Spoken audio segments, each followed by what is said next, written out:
For the vision is yet for an appointed time, but at the end it shall speak and not lie. Though it tarry, wait for it, because it will surely come. It will not tarry. It's called money. It's the thing we need in order to buy and sell. And it's nice to have some. Can you imagine there ever being a time when men will not use money? A cashless society? The whole agenda is to create a one-world government where everybody has an RFID chip planted in them. All money is to be in those chips, right? There'll be no more cash. All your money is going to be in that cash. It's going to be a cashless society. We want a cashless society. It costs us $5 billion for checks and cash to move around our company. You want a cashless society? We are driving towards a faster, but we have more to gain than anybody in a sense from a pure operating cost, and so we're driving it. When was the last time you wrote an actual check or bought something with cash? Swiping and tapping our cards and our apps are not just the easiest way to spend money, they're the safest way, unless, of course, we misplace our phones or our wallets, and then it's a nightmare. It is hard to misplace your hands, however. And soon your hand may be all that you need to buy anything that you can afford and many things that you can't. There's three aspects to this New World Order. A New World Economic Order in which a computer chip will be injected into our hands or foreheads as a means to track, control, and identify us, and will also be used to make our purchases. Implant a chip in every person, with its biometric information, personal details, and the electronic money that it possesses, in order to obtain absolute control of population. And here's your money system coming in, mark of the beast. I've got it here. Let me show you. It's a silicon commission. I'm now showing you, Howard, a silicon commission inside a plastic block. I'll show you. Right in the centre there, right? Yeah, the little commission in the centre. Here is a blow-up of the thing. Look at this one. It's a little glass tube with electronics inside it. I'm talking about the plan for a cashless society, where there's no physical money, and the only way that you can pay for anything is electronically. What's the country going to do when money doesn't work anymore? Because money is almost over. And that means there has to be another system of barter and trade. The chips are coming. Microchips are coming.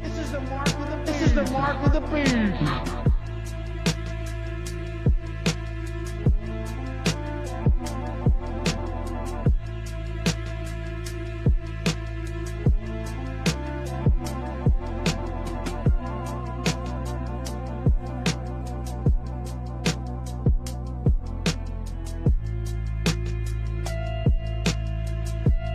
Have an executive order for your attention relating actually to government payments. Historically, checks issued by the Treasury are, I believe, 14 times more likely to become the subject of fraud than electronic transfer payments. This is an executive order that's going to push the Treasury Department to modernize its payment system to ensure that where possible they're using electronic methods of payment as opposed to paper checks in order to reduce waste, fraud, and abuse in the government. Which is obviously an endeavor that we've been pursuing in numerous aspects of government under your leadership. It's basically modernization of equipment and methods, and it's something that really I think he's going to be a great Secretary of the Treasury wanted, Scott, and so we're doing this, and we have other modernization programs going on. We could let somebody else, whoever's next, whoever that may be, do it, but it's something that should have been done 25, 30 years ago. Last week, the World Economic Forum held a summit in Saudi Arabia to accelerate their move to an all-digital currency, no cash. During a WEF meeting in Saudi Arabia last week, the central bank governor of Bahrain, Khalid Houmadine, said ordinary people cannot be trusted to spend their money how they see fit. These are the words that came out of his mouth. And the elite must completely ban cash in the near future in favor of a digital solution, he said.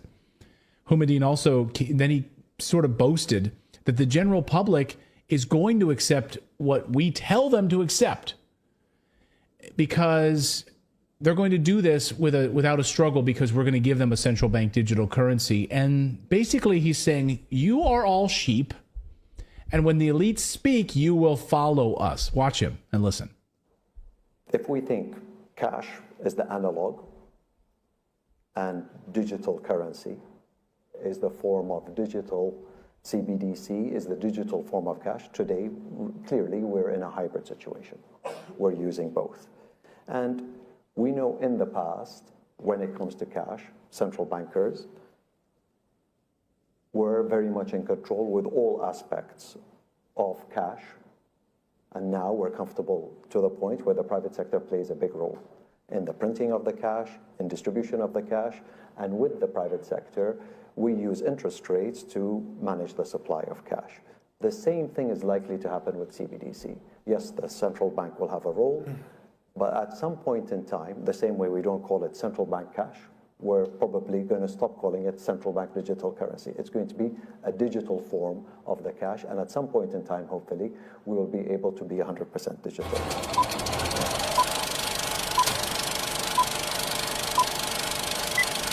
What people don't mention is, what do these CBDCs actually look like?